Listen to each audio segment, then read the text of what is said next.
Hello everyone, have a nice day to all. Welcome to our today's session, the 1970s. In the previous part, we discussed about the 1960s. India events after 1960s. The 1971 war between India and Pakistan led to the creation of an independent country called Bangladesh. 1971 के युद्ध के बीच में जैसे कि भारत और पाकिस्तान इनके बीच में जो बांग्लादेश था वो एक स्वतंत्र कंट्री हो गया। जैसे कि पाकिस्तान को दो हिस्सों में बटा गया था, East Pakistan and West Pakistan. तो जो बांग्लादेश था उसमें वो इंडिपेंडेंट कंट्री बन गया। As a part of India's policy to use atomic energy for peaceful purposes, India successfully carried out an underground test of an atomic device at Pokhran in Rajasthan in 1974। जैसे कि 1974 में भारत में जैसे शांतता प्रस्थापित करने के लिए उन्होंने एटॉमिक बॉम्ब जो है वो टेस्टिंग की राजस्थान के पोखरन इस जगह में।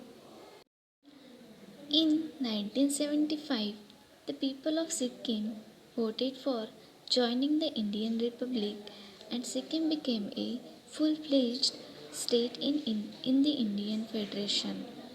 और 1975 में सिक्किम में रहने वाले लोगों ने भी भारतीय रिपब्लिक ज्वाइन करने के लिए वोट किया और सिक्किम भी भारतीय फेडरेशन का एक स्टेट बन गया। During this decade the political situation in India grew unstable.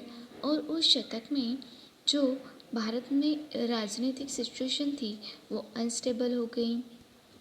The Allahabad High Court gave the verdict in 1974 that Indira Gandhi the then Prime Minister had misused the government machinery during her election campaign। और Allahabad High court ने ऐसे घोषित किया कि जो Shrimati Indira Gandhi prime minister है तो वो गवर्नमेंट जो भी उनको पद दिया गया है तो वो उसका मिसयूज़ कर रही हैं। ऐसे 1974 में इलाहाबाद हाई कोर्ट ने बताया, उन्होंने डिक्लेयर किया। It led to nation wide strikes and protest. और उसके खिलाफ राष्ट्र में बहुत सारे स्ट्राइक और प्रोटेस्ट भी हुए, विरोध हुआ इसका, कुछ संप हुए। During this period the situation became more complicated due to the movement led by Jayaprakash Narayan. और ये जो परिस्थिति थी बहुत ही कॉम्प्लिकेटेड हो गई और जयप्रकाश नारायण इनके अंडर में मूवमेंट हुई और इन मूवमेंट का जो वर्चस्व कर रहे थे वो जयप्रकाश नारायण ये कर रहे थे। The situation of law and order in the country worsen and the government declared a state of national emergency on the basis of the constitutional provisions relating to emergency. और भारत में जो शांतता थी और जो कायदा था उसमें भी वो जो परिस्थिति थी वो बिगड़ गई। और भारत के संविधान में जो अधिकार दिए गए थे उन्होंने राष्ट्र में वो अधिकार स्थगित कर दिए। During this turbulent period the fundamental rights of Indian citizens were suspended. और इस आपातकालीन काल में जो मानवीय अधिकार थे, जो लोगों को राइट्स हक दिए गए थे उसको सस्पेंड किया गया, स्थगित किया गया। Due to the emergency the Indian administration became disciplined but the human rights were restricted. और इस इमरजेंसी की वजह से भारत का जो शासन था उसमें वो बहुत ही शिस्त आ गई and the period of national emergency lasted from 1975 to 1977 and after that general elections were conducted. और जो ह्यूमन राइट्स थे, मानवीय अधिकार थे, उसको रेस्ट्रिक्टेड किया गया, उसको कुछ देर के लिए स्थगित किया गया।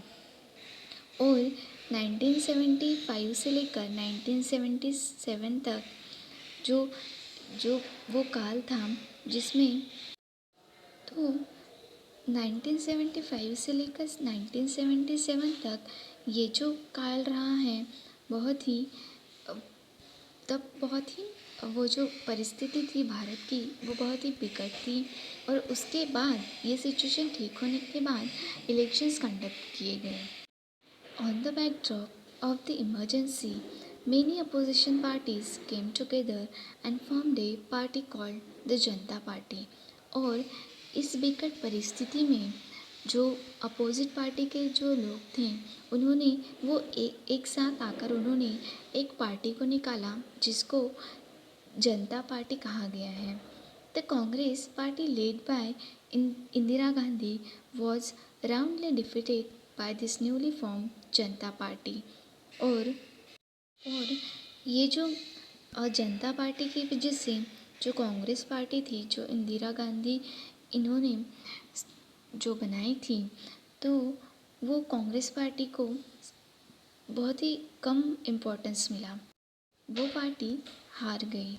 Morarji Desai became the prime minister, but under his leadership, the Janata Party government couldn't last long due to internal differences।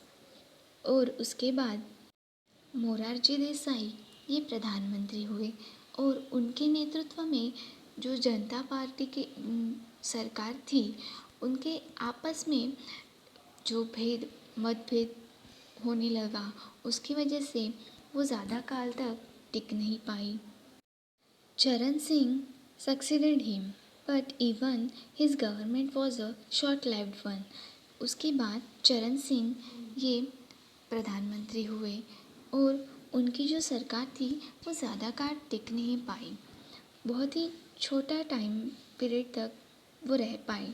Elections were conducted once again in 1980 and the Congress party under the leadership of Indira Gandhi came to power again। और उसके बाद 1980 में जो election हुए फिर से, उसमें Congress party जो इंदिरा गांधी थे वो फिर से एक बार चुनकर आए और वो इंदिरा गांधी की फिर से एक बार सरकार बन गई। So today we discussed about the 1970s.